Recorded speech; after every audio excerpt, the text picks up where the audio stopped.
అర్జునుడు only Archer మాత్రం కాకుండా మంచి స్ట్రాటజిస్ట్ కూడా అనేది తెలుస్తుంది ఇక్కడ. 100% అదే కదా ఇక్కడ అర్థమైంది.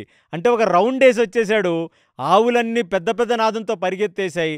ఆ మొత్తం అక్కడ ఆ దుమ్ము, ధూళి, ఆ గోధూళి అంటారు దాన్ని. అసలు గోధూళి స్నానం అంటారు. అంటే ఆవులు అలా పరిగెత్తినప్పుడు ఆ ధూళి శరీరానికి తగిలితేనే మనం స్నానం చేసేసినట్టు. దాన్ని గోధూళి స్నానం అంటారు.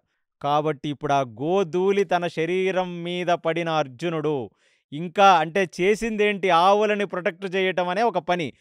తేజస్సు రెండింతలైందంట గోధూళి తన శరీరం మీద పడి. అసల ఒక్క నిమిషం ద్రోణాచార్యుడికి ఇది చూసి అసల హ్యాట్స్ ఆఫ్ రా! నేనే ఒక పెద్ద స్ట్రాటజీ ఏస్తే నువ్వసలు ఏమి స్ట్రాటజీ ఏసావురా అసల నీకు? అరేయ్! అందుకేరా అర్జున నువ్వంటే నాకు అంత ఇష్టం రా! మనసులో పెద్ద ఫ్యాన్స్ వీళ్ళంతా. ఇమ్మీడియేట్‌లీ ద్రోణాచార్యుడు, భీష్ముడు, కృపాచార్యుడు ముగ్గురు చూసి మంచి ముందు కంటే కూడా చాలా పరాక్రమవంతుడయ్యాడని. అప్పుడు భీష్మాచార్యుడు ఆ గోధూళితో నించున్న అర్జునుడిని చూసి అబ్బబ్బబ్బబ్బా! ఒక ఒక పుత్రగాత్ర పరిశ్రంగ సుఖం అంటారది. అంటే వాళ్ళ వాళ్ళ పుత్రులు, వాళ్ళ పౌత్రులు ఇలా అయ్యారని తెలిస్తే ఒక రకమైన మనసు పులకరించి ఒక ఆనందం వస్తది. అప్పుడు భీష్ముడు అంటాడంట, "ఒరేయ్! నీ తండ్రి పాండురాజు గాని బ్రతికుండుంటేరా మాలాంటి పెద్దవాళ్ళ ముందు నువ్వు చేసే ఈ పనులన్నీ చూస్తే ఎంత ఆనందపడేవాడురా" అని మనసులో భీష్ముడు అనుకుంటాడంట.